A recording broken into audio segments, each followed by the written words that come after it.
Hello, and welcome to the July edition of the SLVCG Directors Showcase. Today we have the honor of introducing Moolly Parton, an exceptional machinima director, to the SL Grid. Hi, it's me, Moolly Cow. Welcome. We're so happy to have you. Oh, thank you for hosting me. We always love hearing the unique stories of how a director stumbled their way into Second Life, be it word of mouth or scripted true crime TV shows.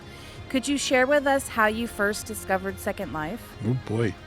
So, funny enough, it was actually, I remember watching Tech TV when I was younger. I was a teenager, and it was on that computer show, the Screensavers. They actually had a woman who was talking about her experience making Linden dollars here in Second Life. And it's funny enough, like, they talked about the whole background of Second Life, how you get to make your own character and yada yada. I was able to join, but sure enough, 3 years later, I was able to join Second Life. And, this will be my 19th year in Second Life. So. Wow.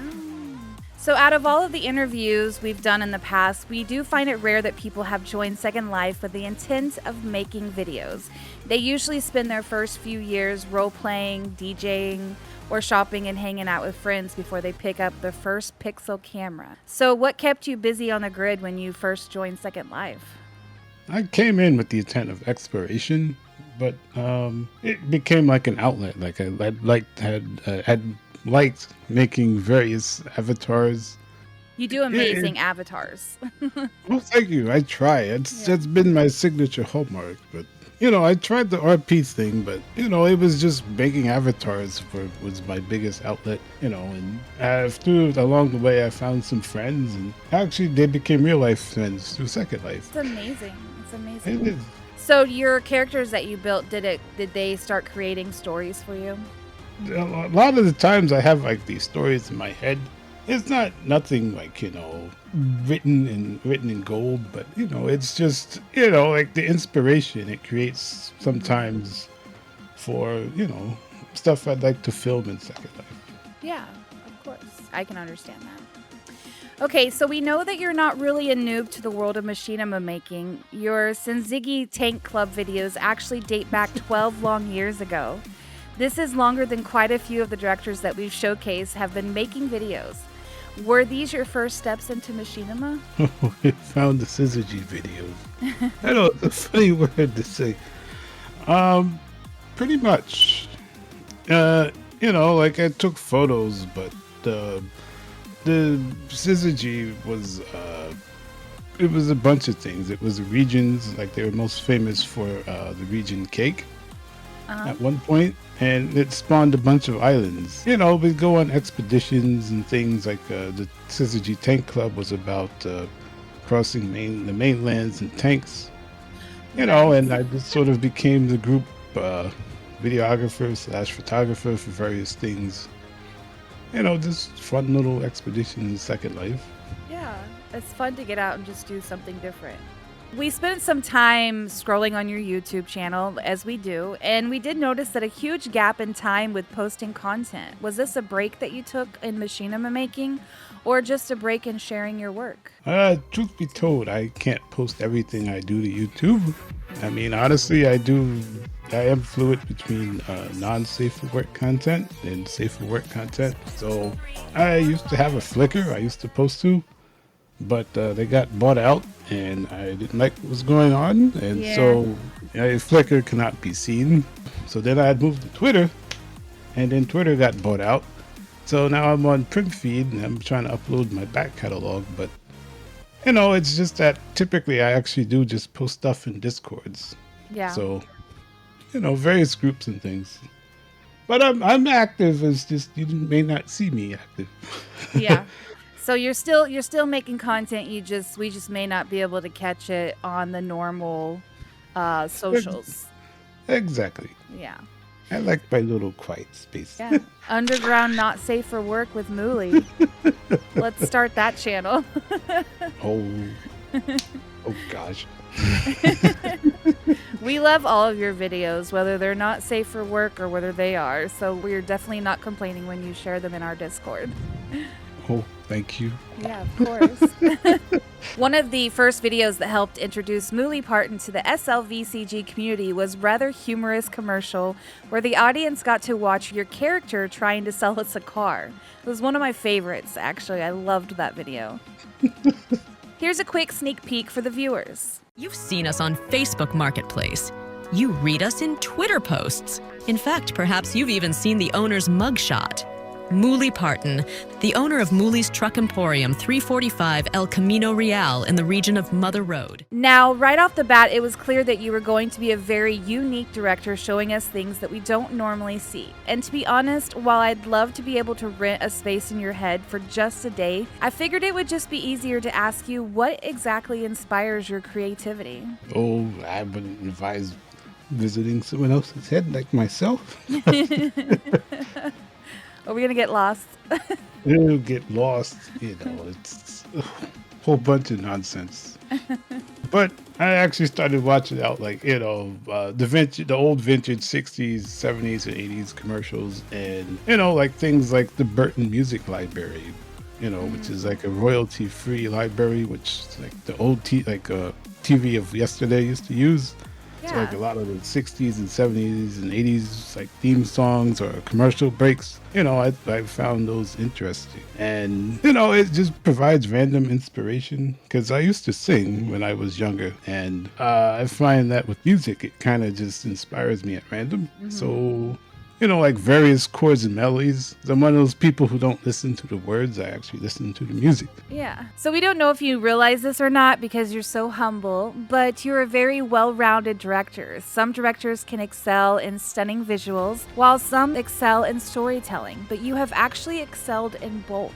I know you've talked about not being a good storyteller or scriptwriter, but you have actually created videos with some very captivating stories and characters. So let's start with storytelling. We put together a little montage of your scripted videos, so let's play that first. Ladies and gentlemen, this is Moolly's Night Owls, where the nights are wild, the moves are groovy, and the music never stops. Spinning a hot Euro house track, Velvet by Jack Marley. Lillian, it's Ricky. I've got a hell of a find. Kenz's crest, ugly past, beautiful relic, a trove of historical perils. Her spirit said to possess the living, a tragic force of great evil. But this relic has a buyer. Imagine all the tools you can toss in the back. And while you're doing it, picture all the cash that chesty bitch Moolly Parton is going to be raking in from the truck she butt-fucked you into. I don't know if you guys have been following the news, but the three Devilettes, remember that all-female trio that keeps pulling legendary heists and never gets caught? Struck again the other day. They targeted Sultan's Rock on the outskirts of Kelly County. I spliced together a bunch of footage from highway cam so you all could see. So how do you go about creating scripted work, and when can we see more? Because we definitely want more. Oh boy. Well, unfortunately, it's really erratic and spontaneous. More often than not, if I make a new avatar, it's because I have that emotional, creative energy, and that's when I really feel like I want to tell a story. Sometimes, some friends can get me hype. They have an idea they want to do or a meme, and it's just like, okay, I can see that. But, truth be told, I don't know. I just have to explore more, and maybe I'll have another inspiration. Okay, so now, the visuals. And wow, do you deliver on the eye candy? You create the kind of visually stunning videos that make some of us want to just yeet our PCs right out the window. Oh, no. Don't do that. How are you going to make Machinima? And while I could easily just point at you and scream, witch! I know that it's not black magic that makes your videos look so amazing. It takes a lot of hard work and skills. So how do you do it? What are some of the highs and struggling lows with trying to produce something so stunning? And what tools would you recommend? Let me grab a pen and pad, and I need you to talk real slow, okay? So I can write this down. Well, it's been certainly quite the journey. A lot of it is exploration, experimentation, part research, and a whole bunch of depression, and having to hit the reset button many times, as far as using Reshade. But it all really it started with my friends. They showed me Reshade, back in like 2022-ish. And, I thought this was cool, like you can add like ray trace lighting and a whole bunch of real-time effects that you couldn't do in Second Life, when you didn't have to have a whole bunch of visual effects skill, to do certain things that you normally couldn't do in Second Life, and I thought it was, I thought that was awesome. And of course, there was Seer Vane, I believe that's how you pronounce the name. And I saw her videos, and it's just like, how this is. And we all felt that. Yeah, I told and it was one of those things. It's just like I wanted to focus on making Second Life cinematic. And so that's how that journey began, so it kind of just started with using Vegas. It was a lot of learning to be a videographer, like, doing what the actual real life videographers do as far as getting your framing right, how you record things. Like I personally use logarithmic like recording so that I can capture more detail in the picture, and when I go to do color grading later on, it makes it easier to adjust, and there's more details rather than trying to, get your picture perfect then and there. You have to focus on shot framing. Lighting is very important. Exposure, resolution helps a lot. Like personally, I film in 5K, and it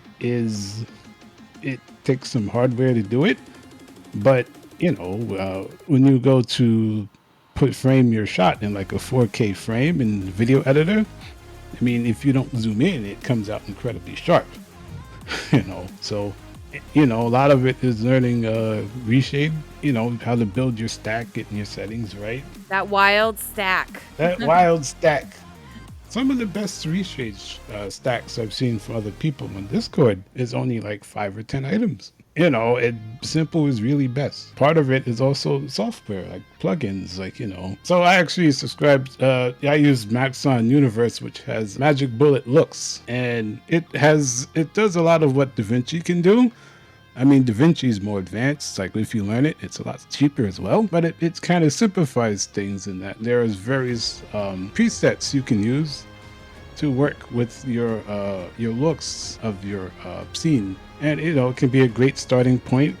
And, like once you combine it with your footage, once you get adjusted to everything, it can really help you to bring out the colors and details in your footage. I can also recommend Topaz Video AI, which has also been handy in some of the productions. It can do frame interpolation to help you increase the FPS of your footage, if it may struggle a bit, but it can also generate slow motion frames. Instead of just slowing down the footage, you can generate extra frames to give it that extra smoothness, but it can also upscale your footage. Like say if you had some recording that was 1440p and you zoom in 50%, you're down to 720p. So by upscaling, you can get like 4K footage from your 1440p footage, and then you would be at 1440p. It could help you clean up your footage a lot better, for a nice zoom and close up. Those are some things that I use in my production. So what are some of the struggling lows that you've come across in trying to produce something? It becomes more challenging to try and make it more beautiful. Like I miss the days I could just make a simple dance video for myself. Yeah. It's still fun to make, but it now it's like I go back and look at it and it's like I really gotta plan the lighting better. I gotta do this now. There's a whole bunch of things I'm looking for that I wasn't looking for right. Years ago is all fun. Now it's just like I know how to do this. I need this, that, and that. And now, we can do the job of tooting the horn of your recent successes for you. Everything from scoring major vlogging gigs to winning an award. But we'd rather actually know what you think is your biggest success since jumping into the world of Machinima. Really, it's been like a personal journey that, I remember I took a communications class in high school. It was like analog video. I was working the Kyrotron, I was always in the back. Like, they had the directors and things, but I always did the back end work.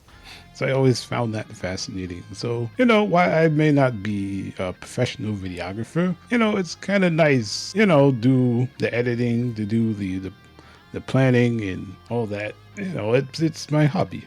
Yeah. Yeah. I love SL. I love making it look great. So a lot of veteran and upcoming directors are going to be watching this and thinking to themselves, Moolly is a flawless, magical machinima making unicorn. But the truth is, nobody is perfect. And we've had many directors in the past be open about what some of their struggles are. So what does Moolly, the magical unicorn, struggle with? Everything.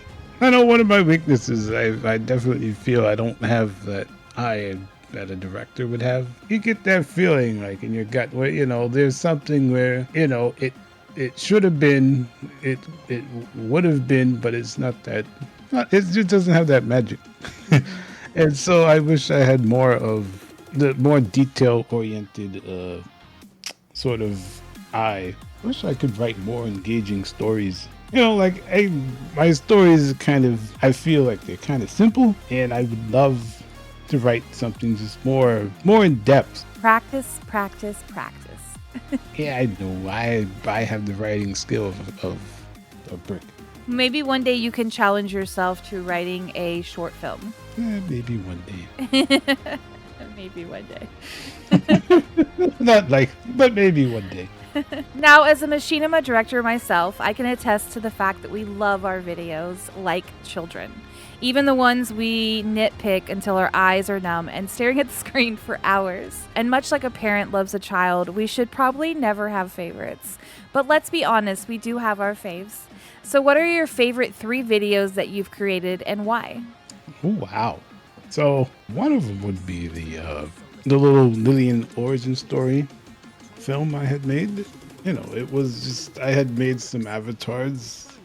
One was an alter ego, like all flamed out, whatever, and I just thought, it'd be pretty cool if this avatar had like some sort of story about becoming possessed. And so it just, I had plotted. My friend from Canada, she had helped me out. We wrote this script, and it took me about 2 or 3 weeks. And for a production I did a few years ago, that actually came out phenomenal. But another one was an actual recent release, was commissioned by the Crackdown community for their 20th anniversary, and I'd really liked some of the cinematography that came out of it. It was actually really proud of that we had gotten this officer and some criminals to sell weapons in the alley, and I thought that shot was pretty dynamic, and with the voiceover work, I thought it was amazing. I agree 100%. Yeah, I was really proud of that shot. But also I love the way like the police came out when they were doing the protesting. Mm-hmm. And the light flares, I saw it in editing, and it was just like so pretty. It's just like, holy mackerel. And this is like, wow. You're like, this is my baby. I love it. This is my baby, exactly. I love that you're so proud of what you do and so proud of your work. You should be very proud because you are quite amazing. You are quite amazing. Sometimes I have my moments. We all do. What about number 3? Number 3 was a not safe for work production. And it, I was inspired. Like I had one of my avatars, and in years past, I have made videos about the way to showcase like my avatars in video. And so for this one, I chose it's like a cabaret kind of production, and I put in like a whole bunch of fake people to add density because I was afraid the frame rate would drop. But story be told, with the lighting, it was a PBR set. I mean, it was a beautiful set. Visually, it was stunning, like to the point where you question if it was Second Life. Wow, yeah. I thought, not to toot my own horn, but I was, it was one of those things that is like, this is visually impressive. So I was actually really proud of that. Good. So we know you've mentioned before that Sierra Veen, the OG magical unicorn, is a mentor of yours. And I'm sure that throughout her teachings, she's dropped some knowledge and wisdom to help you on your Machinima journey. So thinking of all the future SL directors out there who are watching this interview, what are some words of wisdom you'd like to share with them? I would say you have to be willing to learn and struggle. I mean, I just learned through brute force, to be honest. But I would also say, should also look out for innovations that might help you along your machinima journey. You know, like little things as using the SO world around you. Like, for example, you can use media on a prim to play a video. So instead of using like a green screen, you could actually play the video behind you in real time. I've actually made a projector with some scripting help from a friend and some help from AI. You could actually toss in a sequence of images in alphanumerical order, and the projector will play them out and project them like an actual projector. So what does the future hold for Moolly Parton? Is there anything you're working on that you'd like to plug or something that you would like to accomplish in the coming years? I have no major projects of my own at the moment, so... But, I'd really love, if I would ever run into good fortune, I'd love to drop like an animation pack that the community can use.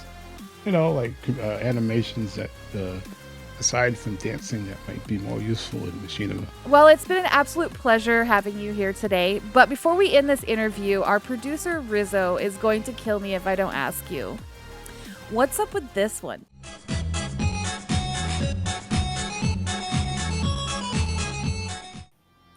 Oh, you found that one. Oh, wow. We find everything, or he finds everything. So long ago, it was about my friend was trying to help his spouse learn how to do the dance in SecondLife. She thought it was cute, so I had to break down the dance moves. I recorded the front and back, and I think it was side. And, that's how it went about. It was just to be used to learn some dances. Nice. Well, thank you so much for sharing your story with us, Moolly. You're welcome. Thank you for inviting me. Of course. And thank you, everyone, for tuning in. If you enjoyed this video, please click that fancy little like button and don't forget to sub. We'll see you next month where we'll have another amazing SL director to showcase for you. See you there. Now, about that car you were trying to sell us. Tell us a little bit about that. Where can we buy this car? Because we need it. No, it's been sold. Sorry. Oh my God. But I got some other pieces of whatever to say on the line. Got any tires? Any cows? Can we buy some cows? We love cows. Yeah, that's all you need. A good steed to get around. Yeah, that's what she said.